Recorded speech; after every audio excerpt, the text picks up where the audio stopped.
네, 우리에게 주시는 하나님 말씀 함께 교독하겠습니다. 사도행전 16장 16절에서부터 34절까지의 말씀입니다. 제가 먼저 봉독하겠습니다. 어느 날 우리가 기도하는 곳으로 가다가 귀신 들려 점을 치는 여종 한 사람을 만나는데 그는 점을 쳐서 주인에게 큰 돈벌이를 해주는 여자였다.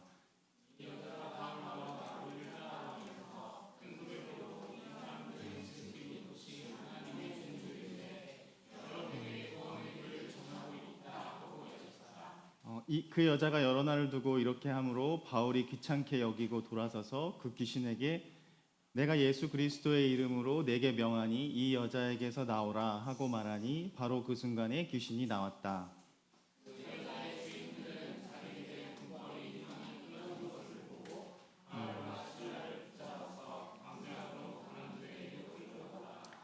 그리고 그들을 치안관들 앞에 세워놓고서 이 사람들은 유대 사람들인데 우리 도시를 소란하게 하고 있습니다.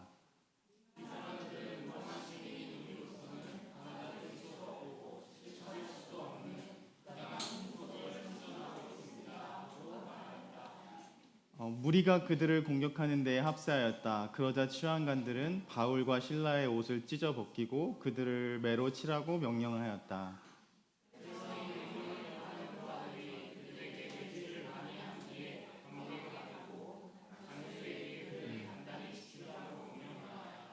간수는 이런 명령을 받고 그들을 깊은 감방에 가두고서 그들의 발에 착고를 단단히 채웠다.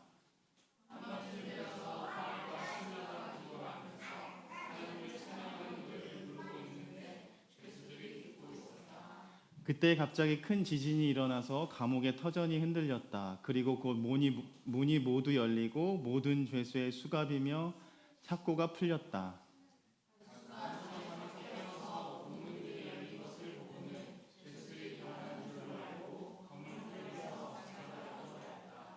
그때 바울이 큰 소리로 그대는 스스로 몸을 해치지 마시오. 우리가 모두 그대로 있어 하고 외쳤다.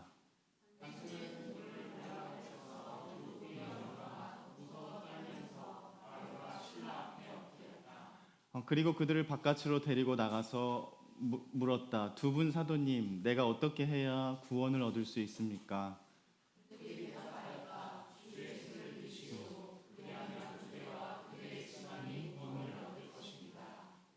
그리고 하나님의 말씀을 간수와 그의 집에 있는 모든 사람에게 들려주었다.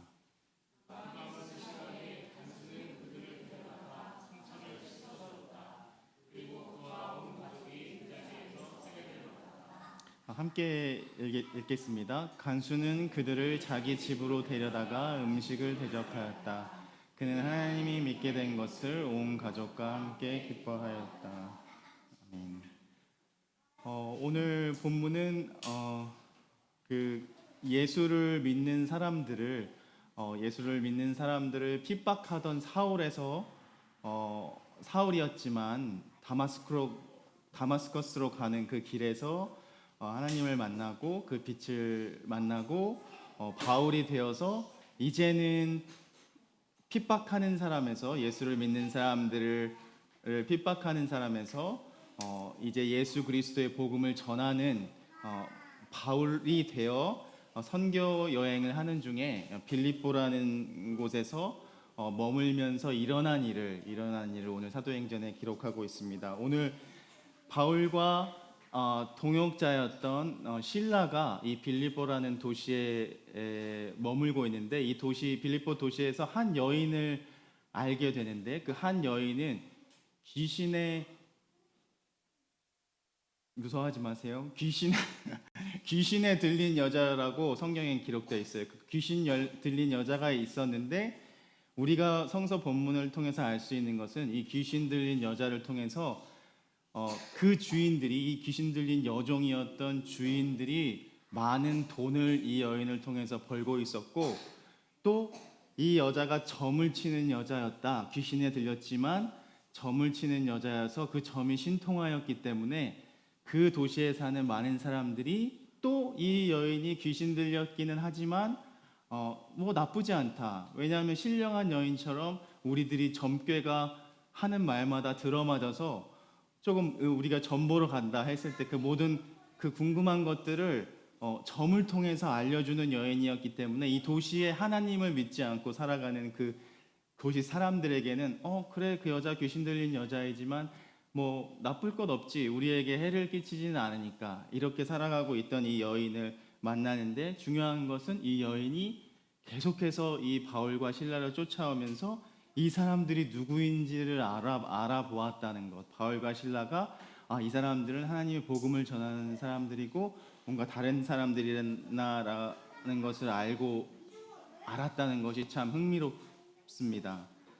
그래서 중요한 것은 근데 이제 그 이야기를 들여보다 보기 전에 요즘 세상 같은 사람의 뭐 예수님 당시에 이런 귀신 들렸다고 하지만 저 어릴 때도 뭐 좀 귀신 들린 것 같아 뭐 이렇게 얘기하곤 하는 마을 분들의 어르신들의 말을 듣기도 했었거든요. 그렇다면 이 공포 영화나 그 우리 친구들이 보는 애니메이션에서나 볼 수 있는 뭐 귀멸의 칼날 이런 거 그런 애니메이션에서나 나오는 그런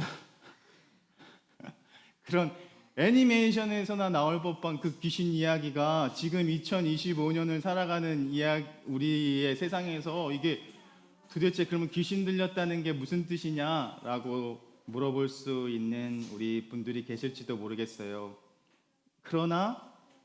그리고 제가 궁금한 것은 혹시 우리 가운데서도 혹시 귀신을 우리 친구 자꾸 귀신 얘기해가지고 이 귀신을 본 친구들 있어요? 지금까지 귀신 본 친구 귀신이 어떻게 생겼다 목사님한테 내가 본 귀신은 이렇게 생겼다 말해줄 수 있는 사람 있어요? 없죠? 혹시 어른들 중에서 내가 귀신을 봤다 지금까지 귀신을 봤다 본 적이 있다 천야 귀신 달걀 귀신 그런 귀신 본 적 없잖아요. 근데 우리가 많은 이야기나 민담이나 우리에서도 뭐 우리 영화의 소재나 무슨 책의 소설들의 소재에 보면 이 귀신이 등장하잖아요. 그럼 이 귀신을 우리가 어떻게 이해해야 될까라는 질문이 남잖아요. 그러나 성서에서도 또 더군다나 성서에서도 이 귀신 들렸다고 하는 사람이 오늘 본문뿐만 아니라 많은 곳에서 기록되고 있는데 그러면 목사님 귀신이 들린 여자라는 그 귀신 들렸다는 게 무슨 말이에요? 이렇게 물어볼 수 있잖아요.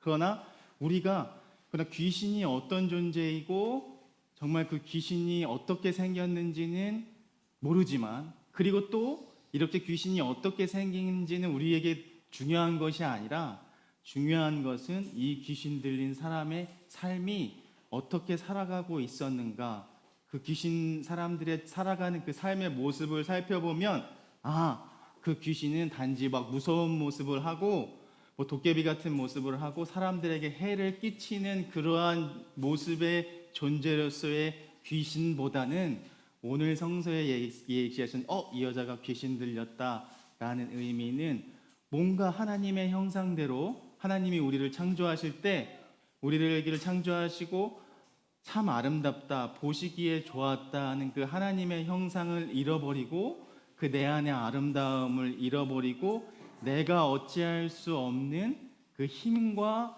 어떤 외부적인 압력들에 의해서 고통을 받고 본래의 아름다움을 잃어버리고 살아가는 많은 다양한 형태의 삶의 모습들 그 중에 한 명이 이 여인이었다라고 성서는 이야기하고 있는 것 같아요. 그래서 그 당시의 고대인들에게는 이 귀신의 존재를 어떻게 이해하고 있었을까 좀 찾아봤더니 우리가 예상한 것과 마찬가지로 뭐 어떤 도깨비나 무슨 좀비 영화에 나오는 그런 무서운 얼굴을 한 그런 귀신을 상상하고 그렇게 이해했던 것이 아니라 사람들에게 영적인 존재 있고 보통의 사람들은 저항할 수 없는 싸워서 이길 수 없는 그런 어떤 것에서 그 힘에 의해서 고통받으며 살아가는 존재를 이 사람은 약간 귀신 들린 것 같아 이런 프레임을 씌운다고 하죠.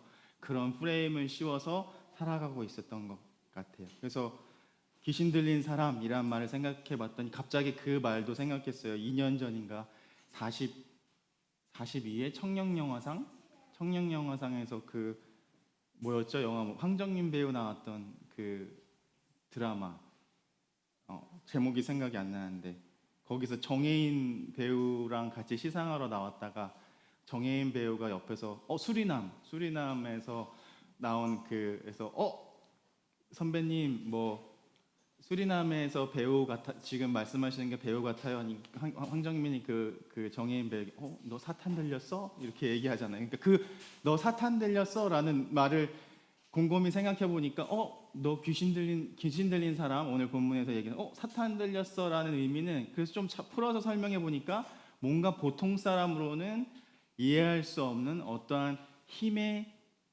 어쩔 수 없는 힘에 눌리고 억압받고 자유롭지 못한 상태에서 살아가고 있는 어떠한 그러한 상태를 이야기할 수도 있는 것이구나라고 생각해 보았습니다. 그래서 여기서 알 수 있는 것은 그리고 그리스도를 따르는 우리가 이 성서를 깊이 묵상하면서 먼저 눈치채고 알아채려야 할 것은 그 여자의 힘과 의지와 노력으로는 해결할 수 없는 그래서 그 하나님의 형상대로 사는 것을 방해하는 그녀의 상황이 참 안타깝구나 라는 마음이 들었고 그렇기에 바울은 그것을 눈치채고 그 하나님께서 주신 아름다움과 귀함 각각의 모두에게 각자에게 고유하게 주신 그 은사와 그 선물의 삶을 살아가지 못하도록 방해하고 파괴하는 그래서 하나님의 자녀인 귀한 자녀를 도구나 돈벌이 그 당시 그 여종의 귀신 들린 여종의 주인들이 이 귀신 들린 여자를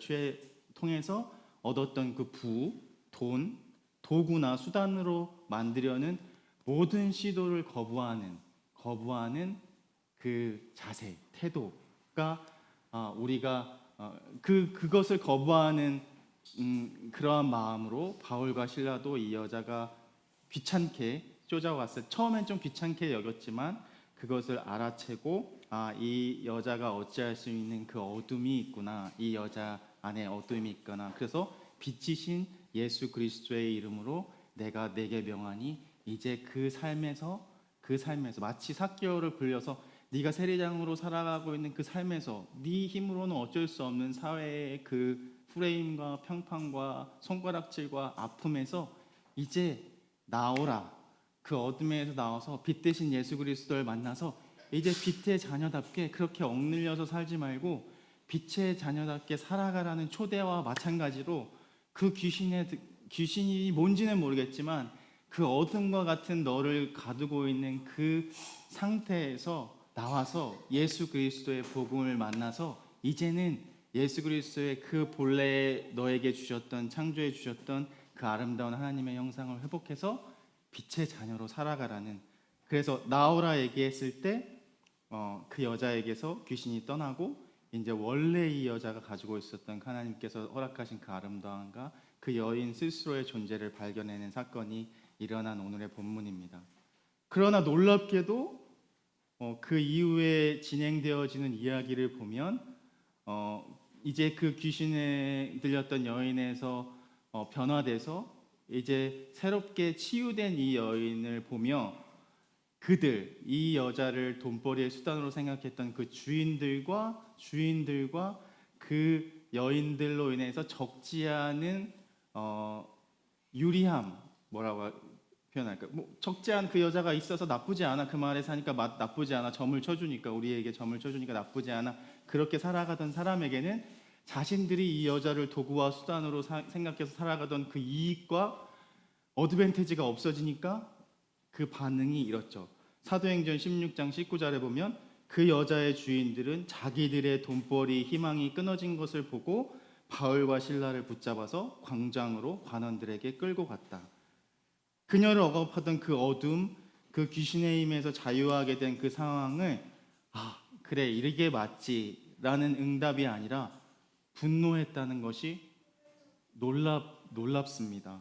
그래서 큰 이익을 가져다 주던 그 자신들의 그 여종이 사람답게 살지 못하는 상황에 있음을 무관심하게 대처했던 그들이 분노하는 그 모습을 볼 수가 있고 더 나아가서는 제 개인적으로는 결국 그 귀신이라는 것도 다른 어떤 무서운 모습을 하고 있는 도깨비의 형태를 하고 있는 좀비의 모습을 하고 있는 그 귀신에 들려서 이 여인이 고통받았던 것들이 아니라 이 여자가의 그 아름다운 존재로서 하나님의 형상의 창조대로 존재로서 살아가지 못하게 만드는 그들이, 그 주인들이 마치 이 여자의 이 성서에서 말하고 있는 참 의미의 귀신이 아니었나, 이런 생각을 한번 해보았습니다.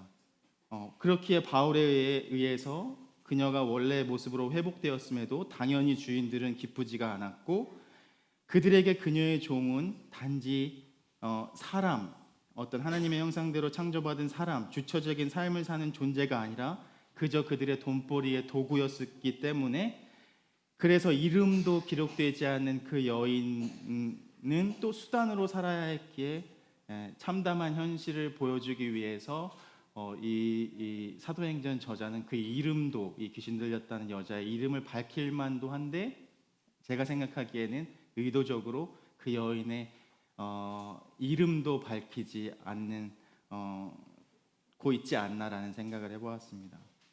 그래서 그렇다면 단지 귀신 들렸던 여인을 치유해준, 바울이 치유해준 이 이야기가 단지 그 오래전에 일어났던 일일까라고 생각해보니 그렇지만은 않은 것 같다는 생각을 해보았습니다. 사실 오늘 우리가 사는 세상도 때로는 내 자신이 가지고 있는 아름다움을 내 스스로 잃어버리기도 하고, 모든 것을 돈으로 평가하려고 학력, 내가 가진 것이 얼마나 되는지, 내가 어떤 학교를 나왔는지, 어떠한 직장에 다니는지, 또 어떠한 집에 사는지, 내가 사는 곳은 어딘지, 이러한 주변 것들로 인해서 그런 것들로 해서 우리를 자유롭게 하지 못하고, 그러한 틀 속에 우리를 가두는 그러한 세상 속에서 어둠으로 계속 몰고 있는 것 같은 그러한 세상에 살고, 우리도 마찬가지로 그 바울과 실라가 살았던 때와 마찬가지로 그러한 삶을 마찬가지로 살고 있는 것은 아닌가라는 생각을 해봤고, 나도 모르는 사이에 내가 가진 돈, 명예, 학력, 배경과 같은 주변 것들로 인해서 단지 우리 윤희, 겸이, 유리를 만나면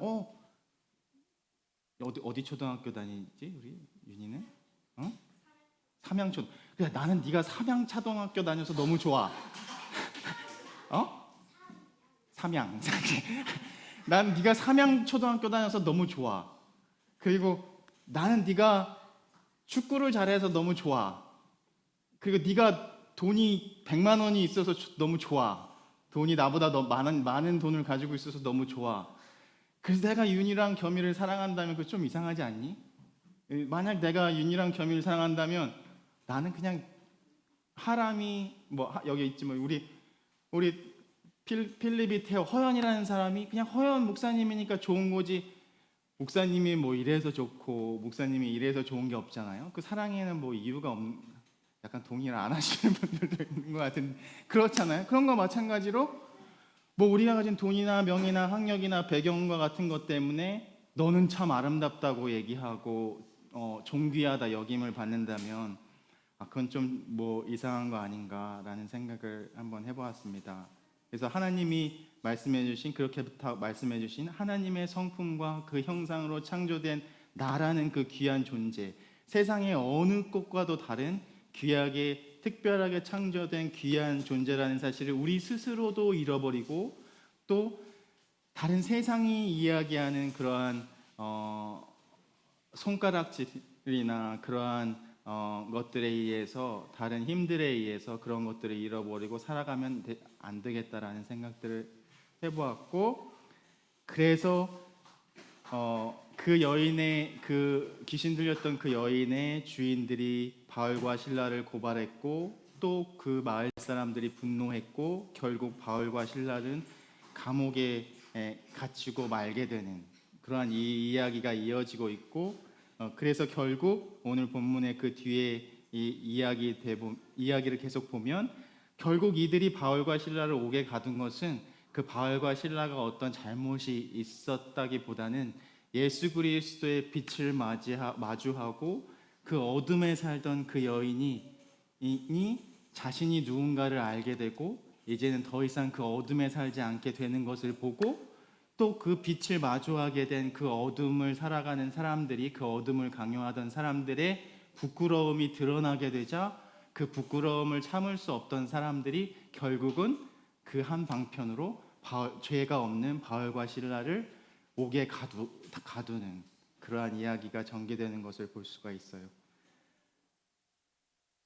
결국 이 본문이 우리에게 얘기해 주는 것은 결국 우리의 존재도 예수 부활로 다시금 새 생명을 얻고 살아가는 빛으로 살아가라 그 초대를 받은 우리들은 예수 그리스도가 우리에게 보여주신 하나님 나라, 그 하나님 나라의 삶의 방법, 그 하나님 나라를 살아가는 방법, 세상 로마가 이야기하는 팍스 로마나라고 이것이 로마의 평화다라고 너희들이 이것을 따라야만, 아까 이야기했던 것처럼 바울과 실라는 유대인들입니다라는 프레임들을 씌워서 우리 세상에서 가장 귀한 로마 시민권을 가진 사람들과는 이 유대인들과는 다릅니다. 저희들은 그 천한 풍습을 가진 사람들로서 예수가 누구인지는 알지 못하지만 그 예수의 그 알지 못하는 어떤 풍습을 전하는 사람이 불과합니다라는 또 다른 바울과 실라에게도 마치 그 전에 이 귀신 들린 여인에게 씌웠던 프레임을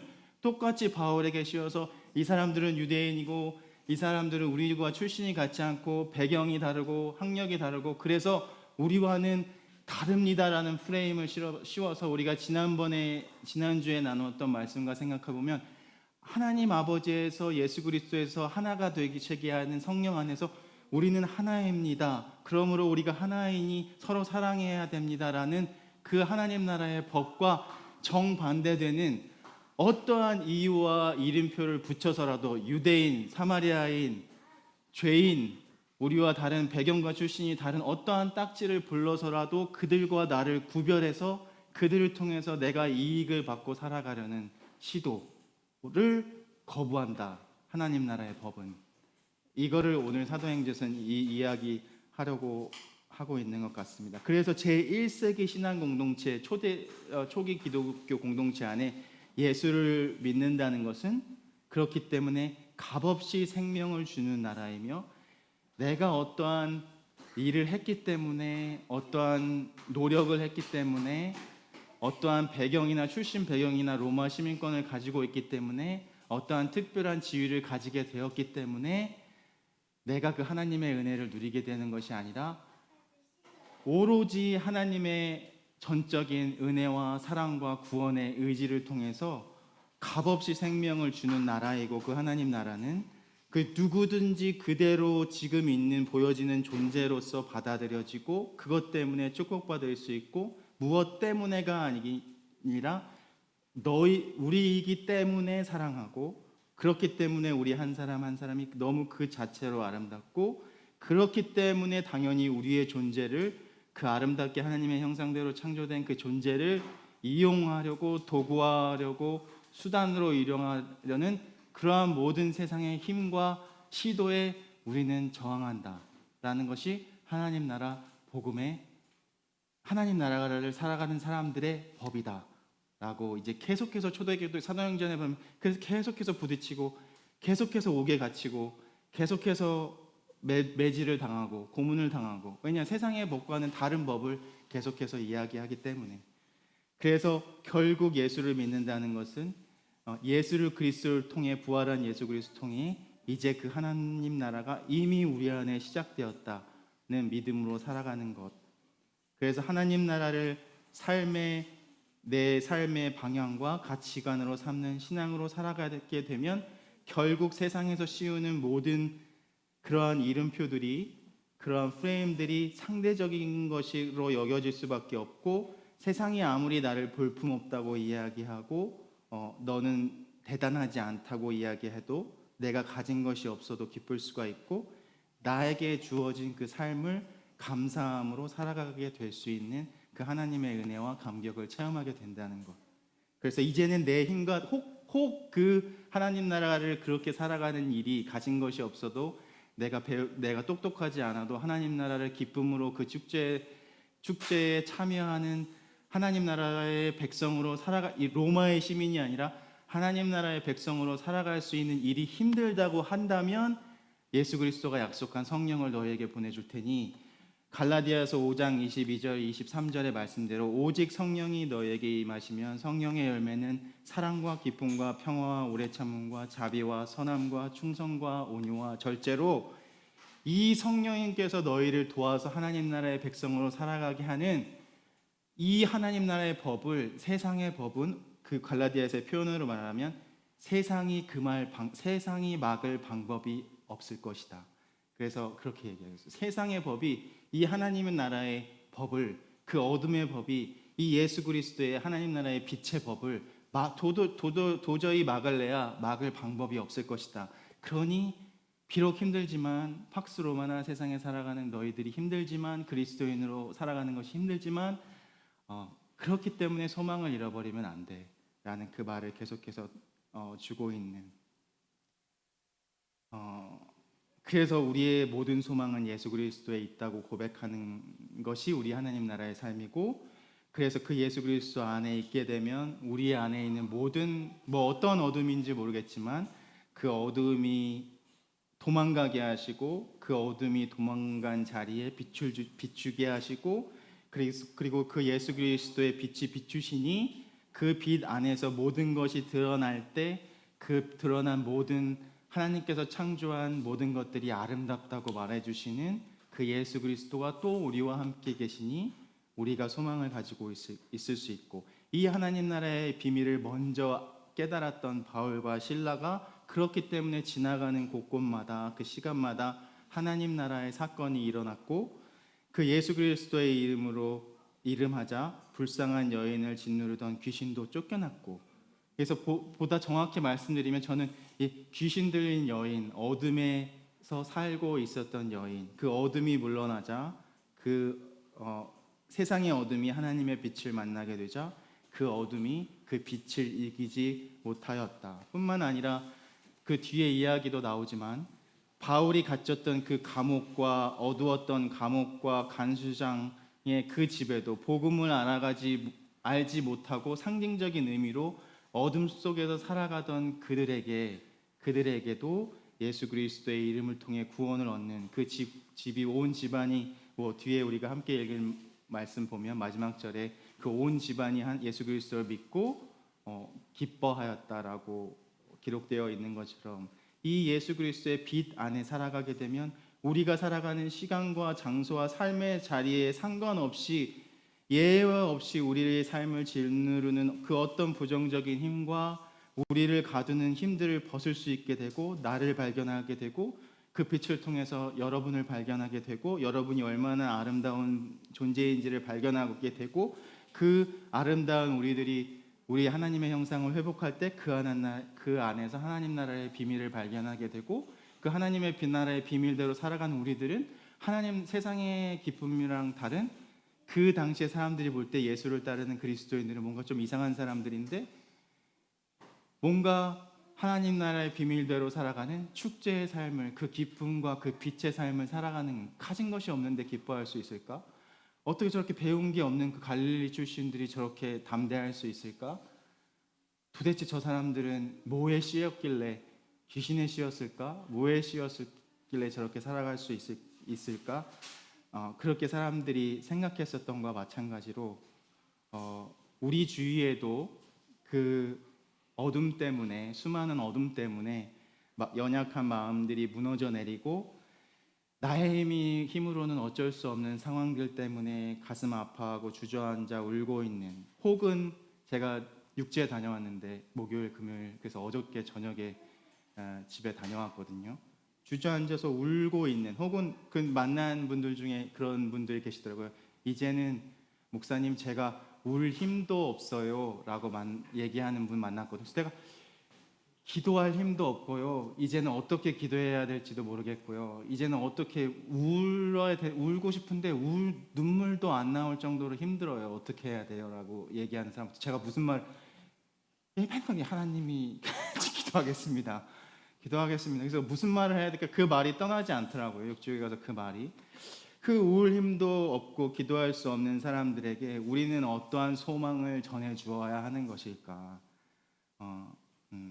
그러나 많은 시간 동안 지금까지 우리는 그러한 소리들, 울음들 저 좀 살려주세요. 바울과 실라를 귀찮게 하면서 며칠 동안을 쫓아다녔던 그 귀신들 여인이 귀찮다고만 생각했지 내가 이제 이 사람에게 하나님 나라의 비밀을 알려줘야겠다라고 생각하기는 처음부터 힘들었던 것과 마찬가지죠. 우리가 많은 순간 이러한 소리들이 들리지만 마치 소리가 들리지 않는 것처럼 그러한 울음소리들이 들리지 않는 것처럼 살아가는 것이 아닐까. 그래서 18절에는 이 여자가 귀신 들린 여자가 여러 날을 두고 이렇게 귀찮게 따라다니니까 바울이 귀찮게 여기고 돌아서서 예수의 그리스도의 이름으로 귀신을 나오라 했다고 기록되어 있습니다. 그래서 우리도 이렇게 무심하게 모른 척하면서 살아가는 일이 많지는 않을까. 그러한 울음소리와 신음소리들을 듣지 못할 만큼 무감각해진 것은 아닐까. 빛으로 부름받은 이들이 빛을 잃으면 당연히 결국 어둠이 자기 세상인 것처럼 하나님 나라의 그 모든 것들에 자리를 잡게 될 텐데, 그래서 요한복음 17장에는 예수님이 이제 지난주와 이어서 오늘 읽지는 않았지만 병행 본문이었던 복음서 요한복음의 말씀에는 그 제자들 향한 긴 17장의 기도에는 아버지께서 내 안에 계시고 내가 아버지 안에 있는 것 같이 그들도 다 하나가 되어서 그 빛 안에 거하게 해 주십시오 라는 예수님의 부탁과 간절한 기도를 들을 수 있습니다. 그래서 예수의 그 간절한 소망이었던 하나됨, 예수님의 간절한 기도자 소원이었던 그 기도가 우리의 기도가 되어서 주님과 하나 되는 삶을 살아내길 바라고, 그 주님과 하나 되는 삶이라는 것이 단지 교회에 출석하거나 그리스도인이 아닌 교회에 출석하는 종교인이 종교적 의무를 지키는 것에 그치지 않게 되기를 바라고, 우리의 연약함과 실수에도 불구하고 우리 아버지와 연합하게 하시는 그 성령, 그리고 그리스도의 사랑으로 우리의 삶과 마음을 어둡게 하는 그 모든 어둠을 털어내고 그 어떤 어두운 것들에도 빛과 소망을 불어넣는 그 하나님 나라의 축제에 참여하게 되면서 우리가 기대하지 않았던, 우리가 예상 못했던 그 기쁨과 감격과 은혜와 사랑을 체험하게 되기를, 그 일을 성령님께서 지금도 우리와 함께 하고 계시고, 그렇기 때문에 우리에게 소망이 있고, 여러분들에게 있는 혹시 귀신 보신 분이 있을지 없을지는 모르겠지만 혹 귀신을 보게 되더라도 두려워하지 마시고 그 어둠을 물리치고 그 예수 그리스도의 빛 안에서 주님이 우리와 함께 하시는 한 저와 여러분이 걸어가는 길 가운데 그 모든 어둠과 소동은 떠나가고 하나님의 축제의 기쁨의 날이 펼쳐질 것이라는 그 소망을 가지고 또 한 주일 동안 기쁨으로 살아가는 저와 여러분 되기를 간절히 소망합니다. 기도하겠습니다. 빛 되신 주 하나님, 그 어둡고 차갑던 감옥의 밤 속에서 찬송이 흘러나왔고 그 감옥의 쇠사슬이 풀렸고 문이 열렸습니다. 그리고 우리에게 다가오신 그 당신의 빛으로 우리는 이제 볼 수 있게 되었습니다. 그 하나님의 나라의 비밀을 알 수 있게 되었습니다. 그리고 그 빛을 통해 이 세상의 그 어떤 어둠도 우리를 가둘 수 없다는 것을 알았습니다. 주님께서 이제 우리를 비추어 주시는 그 빛으로 또한 우리 앞으로의 길을 인도해 주심을 믿습니다. 감옥은 단단했지만 바울과 실라의 기도는 더 단단했습니다. 그들이 마주해야 했던 어둠은 깊었지만 당신의 빛은 더 멀리 비추어 주었습니다. 그렇기에 오늘 여기에 모인 우리가 그때 바울과 실라처럼 주님을 찬양하고 주님을 예배할 때 그 어떠한 어둠과 귀신도 그 어떠한 것도 당신의 사랑과 복음을 가둘 수 없으며 당신과 하나 되려고 하는 그 일에 장애물이 없음을 고백합니다. 세상이 비출 수 없는 가장 밝은 빛이 우리 안에 머문다는 것을 이 시간 우리가 고백합니다. 그렇기에 오늘 우리의 마음속에도 아직 열리지 않는 문들이 있다면, 닫혀져 있는 감정의 문, 굳게 닫힌 이해의 문, 하나님을 향해 잠시 멈추었던 우리의 삶에 의심과 믿음 사이의 문이 있다면 주님께서 그 문을 두드려 주시고 활짝 열어 주시기를 기도드립니다.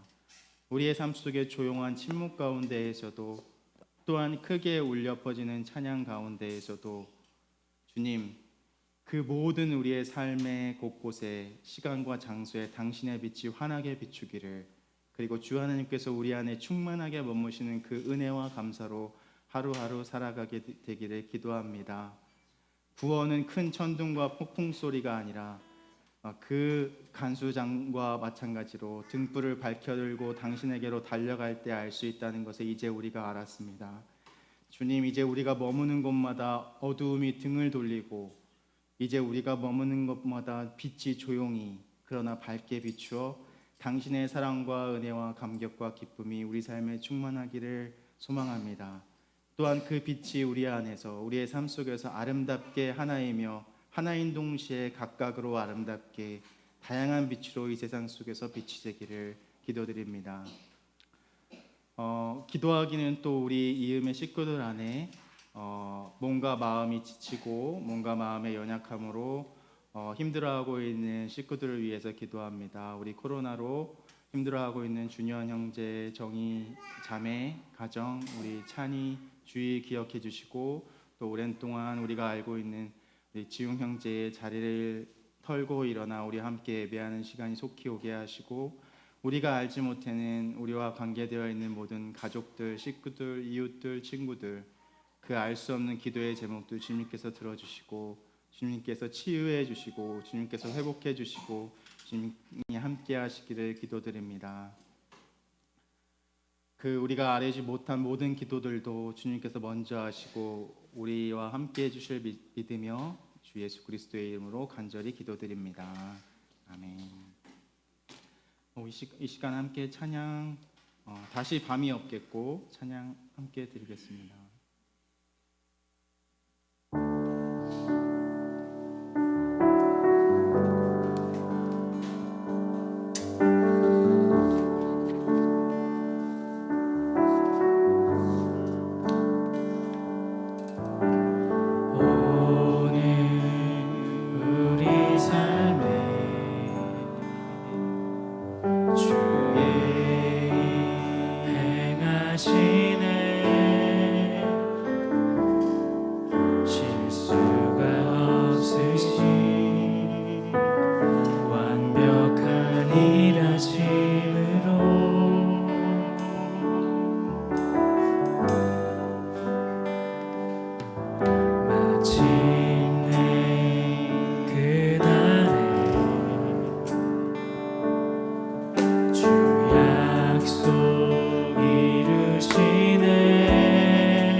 그리스도의 은혜와 하나님 아버지의 놀라우신 사랑과 우리가 할 수 없는 예수 그리스도의 사랑을 하도록 우리를 항상 우리가 가는 곳곳마다 우리가 서 있는 그 시간마다 도우시는 성령님의 은혜가 이제 그 소망을 부여잡고 세상으로 나아가 예수 그리스도의 빛 안에서 그 빛이 되어 살기로 다짐하고 고백하는 우리 이음의 사랑하는 식구들, 그리고 그 가정, 그리고 일터, 그 기도의 제목들, 그 알 수 없는 눈물들과 그 기쁨의 감사의 또 제목들 위에 이제부터 영원토록 함께 하시기를 간절히 축원하옵나이다.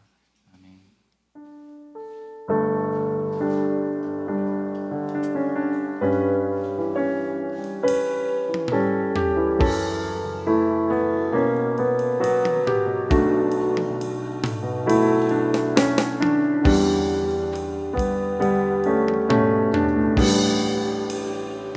잘 지내시죠? 좀 어떠세요? 괜찮으세요?